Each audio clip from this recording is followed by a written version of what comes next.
Il y a des choses qui me passent par la tête, aucune idée s'il y a le moindre fondement. C'est des sujets qui me travaillent depuis longtemps. J'ai changé de mots pour en parler. Puis, je pense qu'il n'y avait pas grand-chose de solide, mais assez solide pour que je m'en rappelle, c'est tout point. Je continue à m'intéresser, c'est le corps physique. Alors, l'homme est esprit. Puis, on sait que l'homme était extrêmement matérialiste et devenu spirituel depuis 2000 ans. Parce qu'avant, sa spiritualité était purement matérialiste. Moi, je dis ça, je sais pas, moi. Il me semble que c'était une spiritualité pour croire en sa survie après la mort, donc c'est matérialiste. Il y avait aussi toutes sortes de croyances, genre utiliser des roches. Ben, je vais pas parler de ce que je sais pas. Je vais parler de ce qui me passe par la tête, qui est, c'est quoi cette affaire-là de s'identifier autant que ça à la matière? Évidemment, c'est nécessaire, c'était nécessaire. Et pour moi, ça n'a rien à voir avec la capacité de l'homme de se faire manipuler par le système luciférien satanique,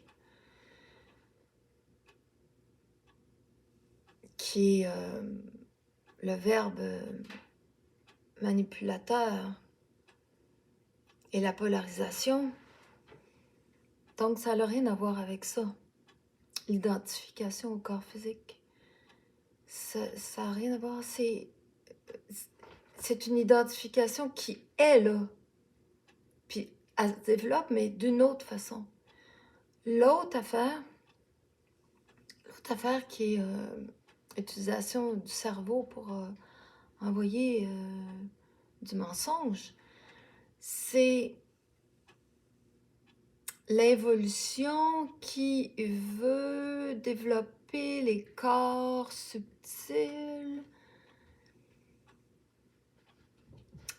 arriver à former un peu comme une équipe de bons joueurs, là, qui sont le corps astral, le corps mental inférieur, le corps éthérique. Tout ça, c'est très artificiel dans un sens, parce que ça se développe en dehors de la vie réelle. Elle se développe de façon à créer une petite machine qui est l'homme à l'instant zéro de son évolution. Alors, c'est une forme de matérialisation, parce que d'après moi, ces corps-là font partie de la matérialisation. Mais toute cette matérialisation-là, donc, on ne peut pas parler de genèse, mais cette fabrication de l'homme tel qu'il se trouve au moment zéro de son évolution, quand l'esprit arrive en lui, ben, toute cette fabrication-là, elle sert à créer une petite enclave dans la matière qui est multidimensionnelle. Pour moi, dans la matière, je ne sais pas si j'ai tort de voir ça de même, là, je me pose des questions, mais la matière est multidimensionnelle. C'est tellement intrinsèquement enchevêtré, ce corps éthérique en huis clos, qui est la vitalité de l'homme inconscient, ce corps astral tellement parasitable, qui est celui de l'homme inconscient, le mental inférieur, qui est tout simplement une espèce de traficotage avec des concepts qui sont tous faux, qui lui sont donnés dans cette petite chambre hermétique qui est la quarantaine de l'homme inconscient. Tout ça fait partie de la matérialisation. Comment y aurait-il pu avoir matérialisation sans ça? Il fallait qu'un embryon ou une ombre, un fantôme d'homme apparaisse de façon matérielle. Et il y a eu ce développement-là par le mental satanico-luciférien. Donc, qui a fabriqué cet homme-là. Par ailleurs, les forces arimaniennes sont les forces qui connectent, mais je comprends absolument pas comment, qui connectent cette espèce de zombie-là qu'on est dans l'inconscience, connectent ça à la matière par les sens matériels. Alors, ça, j'ai eu la puce à l'oreille depuis que j'ai des douleurs transmutatoires, des douleurs gratuites. Mal de dents, mal de ventre, mal de yeux, mal d'oreilles, anywhere, mal de nez, mal de n'importe où. Ces douleurs-là sont creuses, sont des free games, et ça m'a mis au parfum qu'il y avait quelque chose qui était dérangé par la pénétration de l'esprit en moi, dans mon système nerveux. Comme si mon système nerveux appartenait à un régime dont il faut que je l'arrache pour me le réapproprier. Qu'est-ce qui me reste si je n'ai pas le système nerveux? Le système nerveux, je ne le vois pas seulement comme matériel. C'est pour ça que pour moi, la matérialité est multidimensionnelle, parce que je vois mon système nerveux physique comme étant multidimensionnel. En tout cas, peu importe. Et donc, il y a ces forces-là qui sont là, qui ont toujours joué un rôle, ok, qui donnait des impressions de... Tu sais, quand l'Église dit « Ah, le démon est dans le corps », ou il disait le corps est le démon.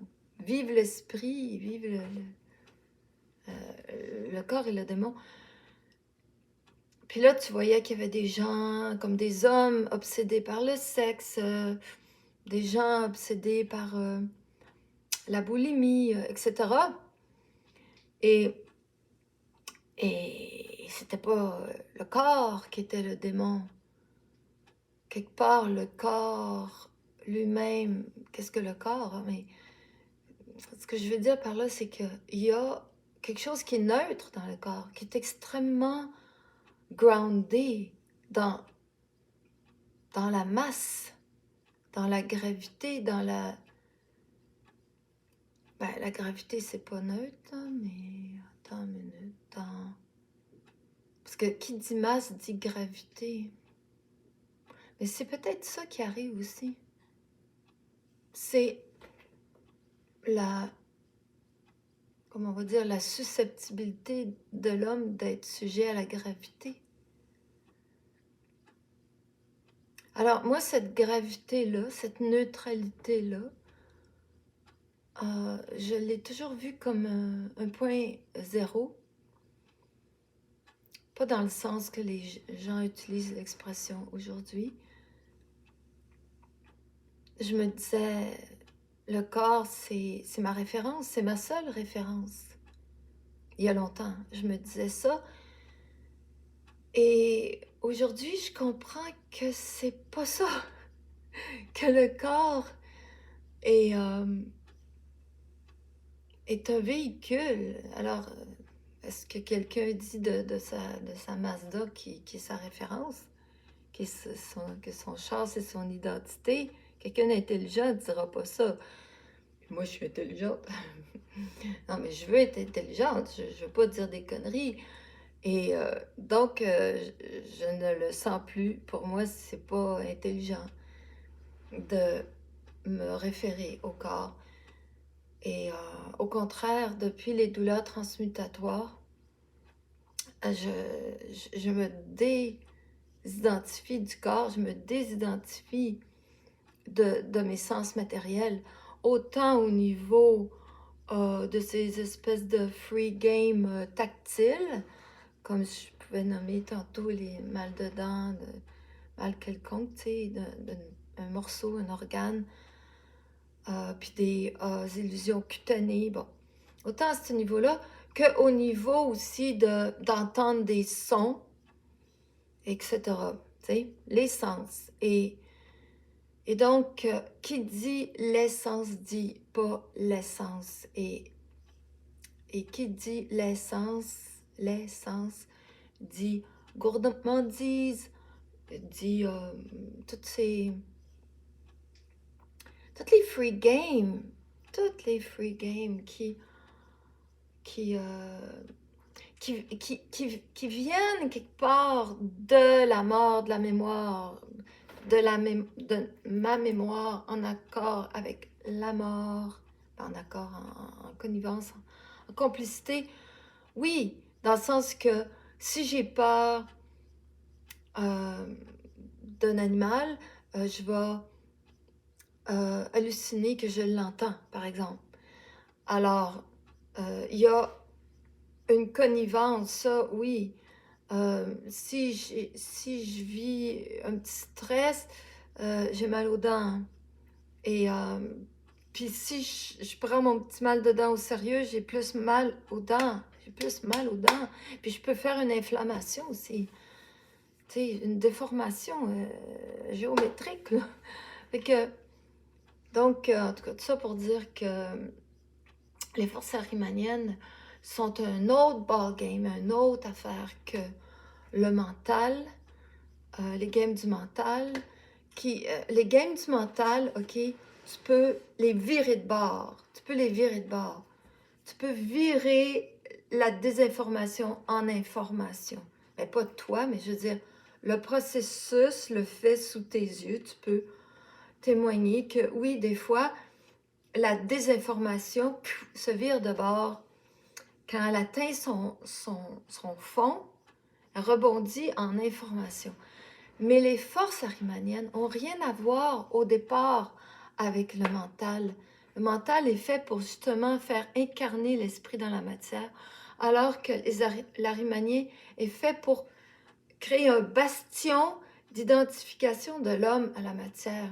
Donc, c'est comme il tient la place, c'est lui, là, avec, tu sais, là, il tient tous ses drapeaux pour dire l'homme est identifié à la matière, c'est là. Je sais pas si, je crois que la descente du mental va finir par éclairer ça et le dissoudre.